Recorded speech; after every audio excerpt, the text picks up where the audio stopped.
Good evening. The time is 6:03 and call to order the meeting for the department presentations of the budget. And I'd like to have our secretary, Cheryl, do a roll call, please. Counselor Cheney. Here. Counselor Bounds. Not present. Not present. Counselor Littman. Present. Counselor Hamel. Present. Counselor Haynes. Here. Counselor Hosmer. Here. Okay. Thank you, Cheryl.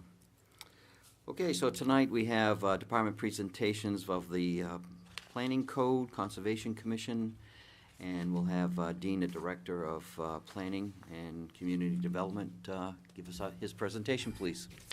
Good evening, Mayor Pro Tem Hamel and councilors, city manager. I have under my purview 3 distinct operations: the planning and community development, also code enforcement, and we also support the Conservation Commission and its activities. So we can start very quickly with conservation. And I did leave a handout for you. Conservation is covered in the budget book, pages 43 through 46. The proposed budget is $4,500. That's 4500. It's not a lot of money. Same as last year's or the current year's budget.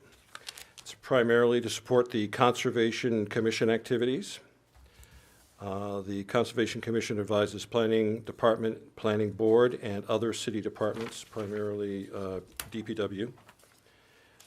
Primary focus is stormwater management and wetlands protection, and the goal for that is to protect the lakes and their tributaries.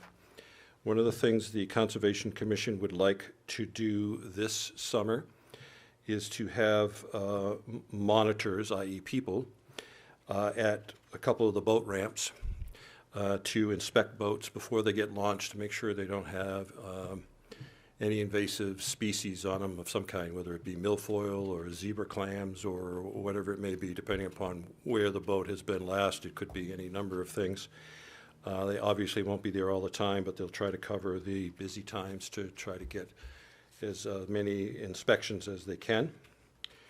The other thing the Conservation Commission recommends to the Planning Board is erosion control advice and inspections during construction sites after we've done site plan approval.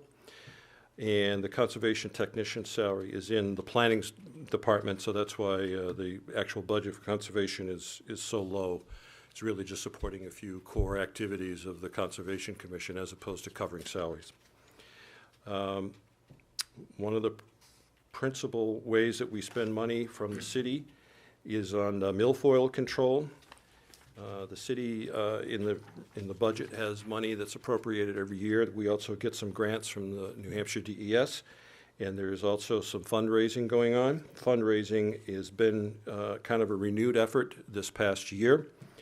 A couple of people have really stepped up to the plate to go to various marinas in condo projects and other homeowners associations that are primarily around Paugus Bay to try to get money for the milfoil eradication. And they've had some pretty good luck this year, considering it's the first year they've really tried to do it in recent years anyway. So they've had some pretty good luck. And but I will say that money seems to be drying up from grants. It's less and less every year that we get from DES. The state only appropriates a certain amount of money for the whole state, and there are more and more lakes that need some type of activity on them to take care of milfoil, so we're getting less and less. So the fundraising is an important aspect of trying to fill in the gap there. And I would be remiss if I didn't at least put in the pitch from the Conservation Commission. They would love for you to appropriate more money, but that's up to you guys. One of the big activities that we had in the past year was the purchase of property on Pickle Pond Road. This property goes from Pickle Pond Road right up to Pickle Pond. It has several hundred feet of frontage on Pickle Pond, and there's already a little parking area right on the road and a couple of trails that go through the property. The Conservation Commission may need to go out and do a little bit of cleanup from time to time, but it's pretty much ready to go and ready to use by the public, and it will be open to the public for the public to use. They can park their car at the road, carry in a kayak or a canoe, and there's a little launching area. So it's a nice little addition to our city-owned property that can be used by the public for So, various. so that actually happened then, because I Yep, think the yep, last we time own it, they were here, and, they were talking about it. so- Yep, we own it, and it's underway. Oh, great. Where is it? It's, as you come from Parade Road, it's pretty much at the far end of Pickle Pond Road, almost before you get to the, I think that's Meredith Center Road, or Meredith, whatever, yeah, Meredith Center Road. It's just before that, there's a couple of properties in from that intersection, and it was 2 parcels of land, I'm going to say around 14 acres total. And they touched the pond? Yep, there's frontage on the road, and there's 400 feet of frontage on, or actually probably 500 feet of frontage on the actual pond. So those are gonna require some trees being taken down if you're gonna provide parking. Well, there's already a little bit of a parking area there that the previous owners had done for various reasons. If we get a lot of demand down there, that might be something that we might want to consider at some point in time, and maybe just putting some stone dust down or something to. Is this at the bottom where the pond's on both sides of the road, No, it is not. farther up? Yeah, a little bit further up, yep. Yep. Okay. Any questions on conservation? All right, move on to code enforcement.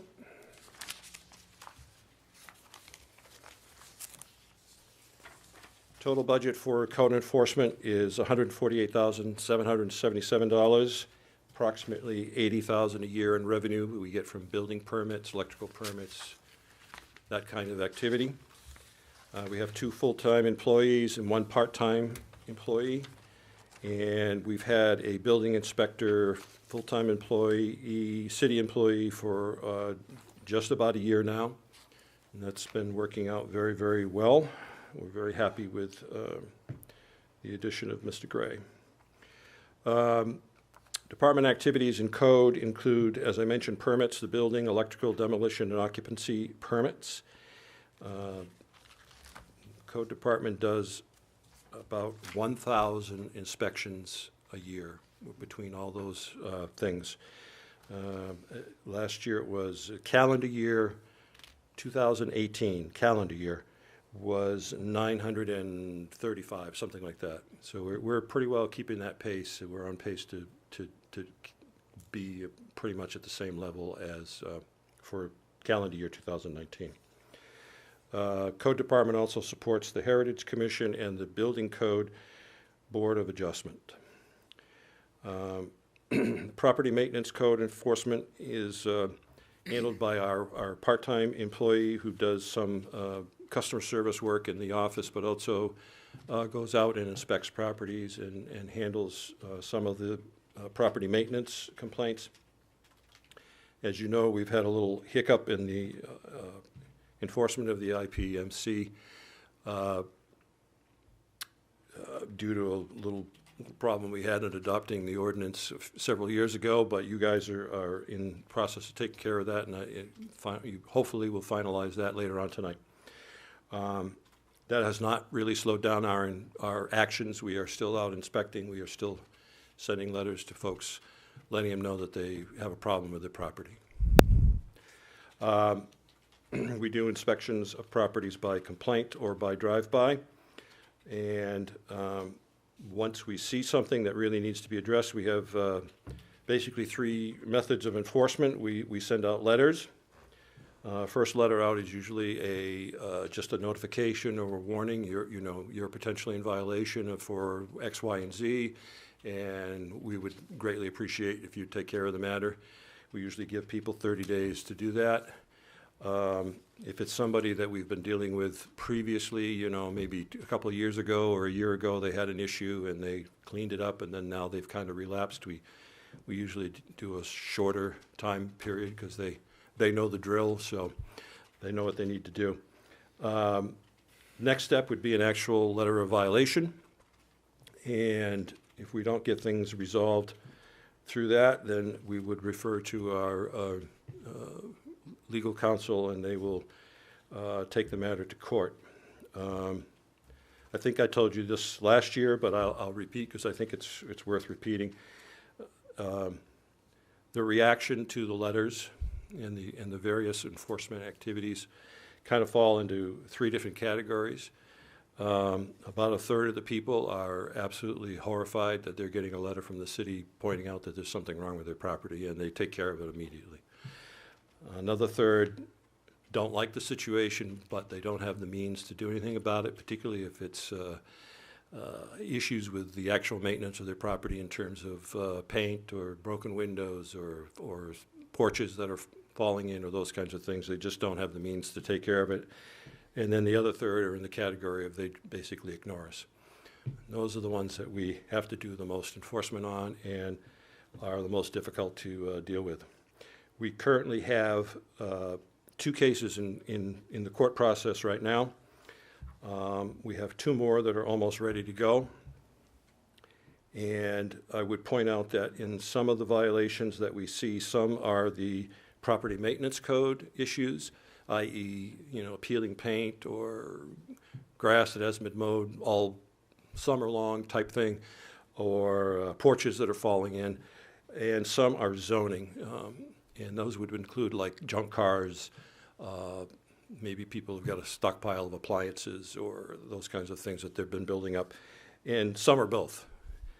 Actually, many are both. And code enforcement works very closely with the zoning technician. They coordinate their activities, and if we can, we write one letter that covers both things, and we go out and inspect jointly and do follow-up for each other. So that's what's going on with code enforcement. Any questions on code enforcement? Council, Jeannie? If it weren't for parking issues, code enforcement would be the number one thing I get called about.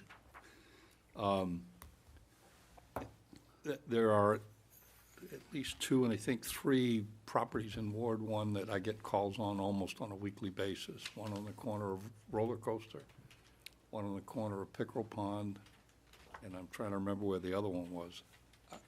I did speak to the code enforcement gentleman, and he told me that the city has tried for years to take care of particularly the one on Roller Coaster. Right.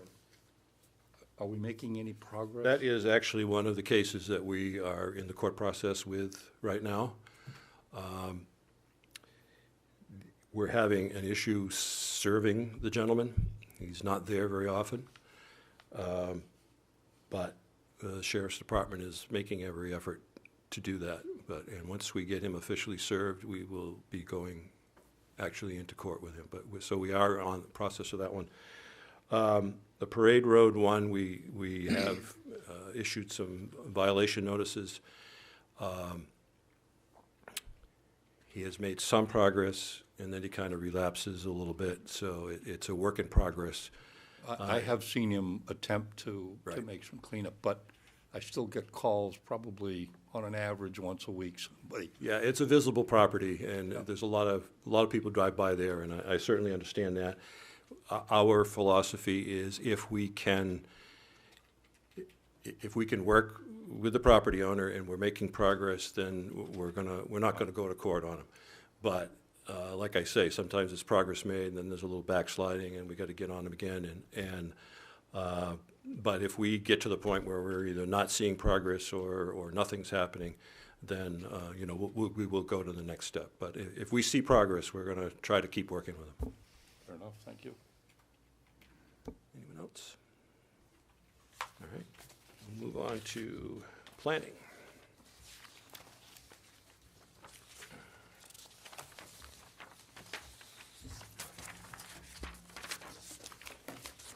Proposed budget is $234,310 with approximately $15,000 in revenue. That is people that make applications to either the zoning board or the planning board for occupancy permits.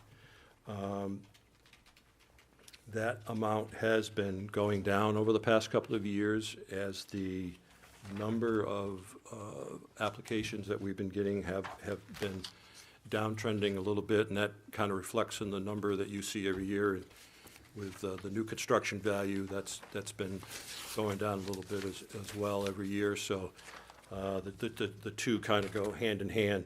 We have approved a couple of large projects, but unfortunately, they have not begun any activity yet, so there's no money coming in for those things. We have 5 full-time people, 1 part-time person. Planning department activities include supporting the various boards and commissions. It'd be the planning board, zoning board, conservation, technical review, minor site plan, special events, and the motorcycle week. All of those boards get technical support from my department. We advise property owners about regulations, zoning issues, density, signs, those kinds of things. We get a lot of inquiries, especially this time of year, from homeowners wanting to know what the setbacks are that are applied on their property. They want to build a garage, or they want to build a deck, or something along that line. And you know, we're an older city, and particularly when you're in the older part of the city, the lots are small, and people don't have a lot of wiggle room on their property to do things. And if they really want to do something and they just don't meet the setbacks, then we'll advise them about how to get a variance or a special exception, whatever it is that they need to have. We'll help them through that process. We're always looking for potential development and redevelopment opportunities. We've had several inquiries about the building across the river over here, the old mill building. It has a lot of issues. It's very expensive to fix up, but we get 3 or 4 people a year that keep asking about that building, and we had one very serious inquiry about it just a couple of weeks ago, and we'll see if anything comes of that. But that's the kind of thing that we talk to them. What are the possibilities? What kind of regulations they're going to be required to meet? What are they going to have to do to the buildings to bring them up to code, and those kinds of things. We're very active with the former state school property. We go to the state commission meetings. We are on 2 subcommittees, I believe, at least one anyway. I think there's a second subcommittee that we're on, and we're supporting their activities and giving them input along the way. And as you probably know, they are still quite some time away from a final recommendation and things actually happening up there, but we are involved in the process and will continue to be involved in the process. As you know, the master plan was updated. The 2018 vision statement and land use chapter are in effect, and underway are some revisions to zoning rules and zone boundaries. You have a proposal before you tonight for the new urban commercial zone, which was one of the goals of the land use chapter, was to try to consolidate the various zones of the downtown area that have their own unique little rules and regulations into one large zone. And we have performance zoning coming your way soon. We need to do one more go around at the planning board level, and then the performance zoning concept, which is a concept that allows developers to propose primarily larger developments. And larger is a subjective word, but you know, we're not talking about someone who wants to add a porch to their house or you know, a small addition to their business. We're talking about more substantial things. It allows them to propose enhancements or additions or massive redevelopment of their property, whatever the case may be, and avoid a lot of the traditional zoning regulations that may be applied to the property. And if the planning board agrees that the proposal is a good one and serves the community and enhances the community and fits in with the community, then they can grant the approval for that. And as you know, we have the short-term rental issue that we've been dealing with. We have a proposal. We've been through the government ordinance subcommittee. We've been through legal, and we're about to go back to the ordinance committee with something that I think is probably 95% of the way there, maybe 100%, but probably 95% of the way there. We may have to do some more tweaking. So we're working on that. And then we also need to start work on the other master plan chapters. So we have a lot coming up in the next year. And one of the things the city manager and I have talked about would be taking another look at the dollars requested to support all that activity. As you know, we do the preliminary budget in December and January, and now here we are 5 months later. So things change, and for instance, the short-term rental thing was not really on it was on our radar, but it wasn't something that I thought we were going to have to take action on until a little bit later on in the year. So we may be looking at a couple of the line items that support third-party, type contracts, consultant type things that we may need to do to do some of these things, and maybe we have to take a look at staffing, but I don't think that will be the case. But we certainly will do that. So with that, any questions on planning? I guess we don't have any. Excellent. So thank you for your presentation, Dean, and much appreciated. And we're available. You got any questions, you got the handout, and we're always available to answer any questions that may get raised up. Mark has a question for you. Sure. Dean, how much would the Conservation Commission, what would be an appropriate figure as far as milfoil is concerned? Well, I think is it 10,000 a year that we're This budget, it's in it's in one of the earlier pages under, forget if it's special, it's on administration special items, so it's on page 24. We've actually got a $10,000 increase from actually more than that, almost a doubling from the current year budget, which is 22.5, and this year's budget is $40,000. To give you a little bit of background, the areas that the city is typically partnering with the state grants, as Dean referenced, and also some of the fundraising, is Paugus Bay area, Lake Opeechee, and the Winnisquam Watershed Network has started to organize and come active over the last couple of years. So $40,000 doesn't go very far on its own.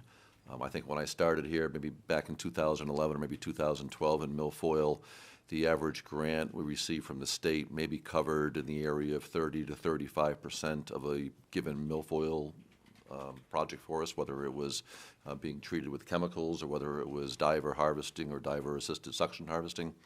I think this last year with the project that we did was somewhere that was around $60,000. The state portion came in the high teens, 18, 19% of the funds available.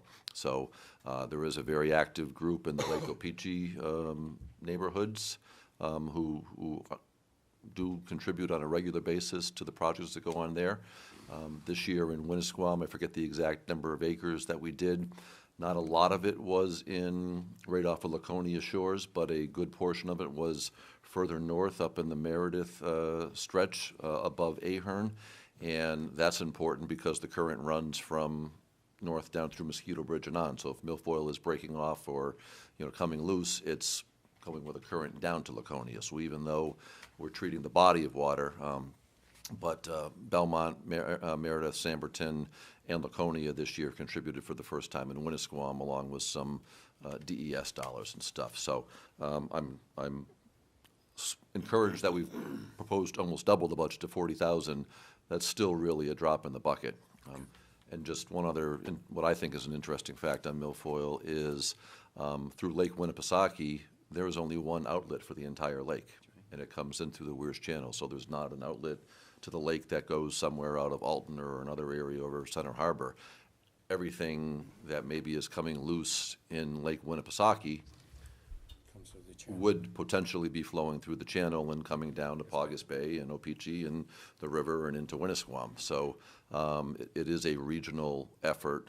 Some communities are able to put far greater dollars towards milfoil than we are, but it definitely is a regional approach that we should be doing, and the state does help coordinate that. Thank you, Bob. Okay. All set, Dean? All right, thank you. Okay, so I guess that ends it for the presentations for the budget. Is there any other business to come before the council? Seeing none, then I will close the budget meeting at 6:28.